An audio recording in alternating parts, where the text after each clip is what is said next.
Olá pessoal, tudo bem com vocês? Vamos chegando aqui para mais uma aula de Direito do Consumidor, na verdade é mais uma sequência de vídeos com o Direito do Consumidor. Entrando agora no novo assunto, que é o estudo da proteção contratual. Nessa aula a gente está fazendo um pouquinho diferente, a gente está mesclando, tanto foram postados vídeos, que é essa série de vídeos que se inicia agora, como também teve lá a parte ao vivo, e a parte ao vivo foi justamente para finalizar a parte das práticas comerciais, o capítulo das práticas comerciais, enfrentando ali os dispositivos que tocam a questão da cobrança indevida, da cobrança vexatória e dos bancos de dados e cadastros de consumidores inadimplentes, ali entre os artigos mais ou menos ali o 41, 42, na verdade especificamente do 42 até o 45. Nessa série de vídeos a gente já inicia a abordagem do próximo capítulo, que é a última matéria que será cobrada na nossa prova de AV2. E este próximo capítulo, que corresponde à última matéria que será cobrada na prova de AV2, é o capítulo que vai tratar aí da proteção contratual, como vocês podem ver aqui na tela. Enfim, na verdade apareceu esse negócio aqui, deixa eu só corrigir aqui no computador. Não quero fazer isso agora não, deixa para depois, later. Proteção contratual, agora sim vocês conseguem ver, dos consumidores. E a gente vai fazer essa abordagem nessa sequência de vídeos, depois vai complementar também na nossa próxima aula ao vivo, quando a gente também já começa a preparar uma revisão, um revisaço, aí podemos dizer assim, para a nossa prova de AV2, tá? Vai ser uma prova muito tranquila. A prova, repetindo, como a gente falou também na aula ao vivo, ela vai englobar especialmente dos artigos 29 até o 54, pegando todo o capítulo das práticas comerciais e todo o capítulo da proteção contratual. Mas vamos lá então, Vamos lá então, seguir aqui com esse vídeo. Deixa eu só colocar aqui o tempo para marcar para eu não me perder. Vamos seguir com esse vídeo aqui e a gente vai iniciar essa abordagem da proteção contratual.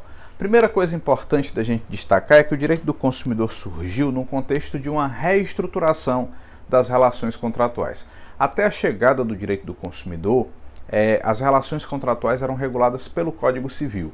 Um Código Civil, destaque-se, redigido em 1916, sob a vigência, entrou em vigor no Brasil sob a vigência da Constituição de 1891. Tanto a Constituição quanto o Código Civil, que embora o Código Civil seja de 1916, o processo de sua elaboração remonta a muitos anos antes, houve algumas tentativas frustradas de Código Civil, é uma história até interessante de se observar, até chegar-se ao Código Civil, que teve a sua redação aprovada e que se tornou aí o Código Civil de 1916.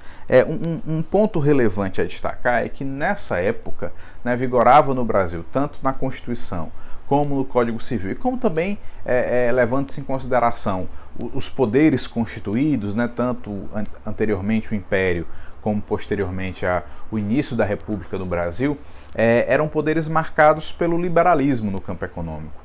Então havia uma certa preocupação com a questão do liberalismo, na verdade uma intenção muito forte em preservar, em proteger a liberdade do indivíduo e proteger também aqueles que eram os donos do capital, os titulares do capital, portanto um prestígio significativo à propriedade privada, um prestígio significativo à liberdade de exercer a atividade econômica, e dentro desse contexto figurava aí também de modo muito relevante a questão da proteção contratual, da proteção dos contratos. E aí quando eu falo a proteção dos contratos, significa dizer, o Código Civil de 1916 era marcado pelo chamado Pacta Sunt Servanda. O Pacta Sunt Servanda, com certeza vocês já conhecem, relaciona-se com a ideia de fiel cumprimento dos contratos, ou seja, a ideia de que o contrato faz lei entre as partes e que uma vez feito o contrato, uma vez assinado o contrato, não cabe rediscuti-lo, não cabe revisá-lo, eu tenho que simplesmente cumprir com aquelas disposições contratuais. Então, basicamente, essa era a lógica, E foi uma lógica que vigorou aí de 1916 até o final da década de 80, início da década de 90, que é quando chega o Código de Proteção e Defesa do Consumidor. Claro que no passar desses vários anos, quase um século de diferença, muita coisa mudou também na interpretação do código, jurisprudência teve um papel muito relevante, doutrina também, mas o fato é que a norma posta, ela implica em limitações, né? Ela traz restrições para o seu intérprete, ela traz restrições para o seu aplicador. Então, por mais que o direito houvesse se modernizado nesses outros aspectos, a lei ainda era muito arcaica e a lei ainda era muito forte nessa questão do pacta sunt servanda. Daí uma dificuldade de se promover uma proteção contratual. E o Código de Proteção e Defesa do Consumidor vem romper com isso. Ele vem trazer uma nova perspectiva. Sobretudo porque as relações contratuais de consumo, né, de fato merecem uma atenção diferenciada em razão da vulnerabilidade do consumidor, que é um ponto que nós conversamos desde a nossa primeira aula. Na verdade, dentro da perspectiva das relações contratuais, né, o Código Civil regulava todos os contratos que não fossem os de trabalho, porque tinha legislação trabalhista justamente para proteger os trabalhadores também vulneráveis e hipossuficientes, e os contratos comerciais que gozavam de alguma coisa de regulamentação própria em leis específicas e no Código Comercial. Mas os contratos civis e os contratos de consumo e toda a teoria geral dos contratos estabelecia-se ali no Código Civil de 1916. Daí uma dificuldade, especialmente uma dificuldade de proteger o consumidor. Então, o Código de Proteção e Defesa do Consumidor vem nessa perspectiva do reconhecimento da vulnerabilidade do consumidor. A gente coloca aqui teoria da imprevisão, mas é importante dizer que, na verdade, a teoria da imprevisão ela não é adotada pelo Código de Proteção e Defesa do Consumidor, né? Ele fortaleceu, é até paradoxal, né? Porque o CDC ele fortalece a teoria da imprevisão para os contratos em geral. Isso vai ser perceptível no Código Civil de 2002, que abraça efetivamente a teoria da imprevisão, mas as relações de consumo elas não adotam a teoria da imprevisão. A gente vai falar disso melhor em outra aula, mas eu posso dizer que a relação de consumo ela adota a chamada teoria da base objetiva. O que é esta teoria da base objetiva, professor? Bom, a teoria da base objetiva significa dizer que qualquer fato superveniente que venha a impactar ali no contrato é um fato relevante para ser levado em consideração e pode acarretar numa revisão, numa reinterpretação, numa realocação das obrigações contratuais.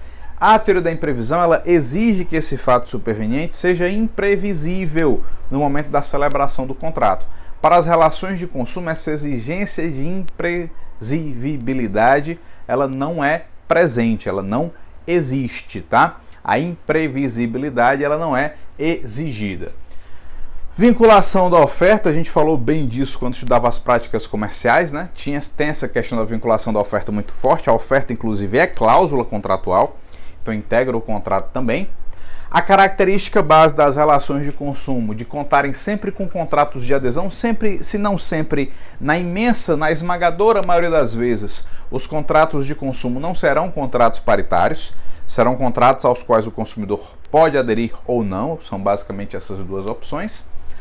Restrições à autonomia da vontade, sim, restrições à autonomia da vontade, justamente quebrando com a ideia do pacta sunt servanda, e também uma visão de uma função social dos contratos, ou seja, que os contratos também devem cumprir com uma função social. Então a gente pode dizer, pessoal, que é nesse contexto de revisão das relações contratuais, nesse contexto de modernização das relações contratuais, que surge o direito do consumidor, um direito, né, leia-se de passagem aí, que vem para regular uma relação contratual. As relações de consumo são relações contratuais. Tá? As relações de consumo, elas precisam desse olhar diferenciado dentro do contexto de uma celebração do contrato. E nessa parte específica, quando o código se volta especificamente para tratar de contratos, aí é que nós vamos precisar mesmo, e vamos precisar muito fortemente, da história do diálogo das fontes, né? O diálogo das fontes, lá do artigo 7º, ele vai ser muito importante aqui, porque eu não posso, em nome do direito do consumidor, querer enxergar o CDC como autossuficiente. Basta as normas do CDC para regular. Não, as relações contratuais elas são vastas e são complexas. Daí porque é muito importante a gente também se valer do capítulo do direito dos contratos no Código Civil. Não por acaso, para quem cursa aí o curso de Direito, o pré-requisito para cursar essa disciplina de Direito do Consumidor é você ter cursado antes Direito Civil 3, né, Direito dos Contratos. Então a gente vai precisar muito dessa base do direito contratual, a gente vai precisar muito dessa fonte do Código Civil. E aí entra o diálogo das fontes, né? Eu tenho que aplicar sim o CDC, mas eu tenho que aplicar de forma sistêmica, de forma coordenada, com o que diz também aí o Código Civil. Então a gente vai seguir aí com esses assuntos, e o primeiro ponto aí do artigo 46 será o princípio da transparência nas relações de consumo. Mas aí a gente já estabeleceu aqui o tempo, né, dos 10 minutos para esse primeiro vídeo, então eu vou ficando por aqui e no próximo a gente retoma aí com essa abordagem do princípio da transparência e segue com a análise aí da proteção contratual. Até já!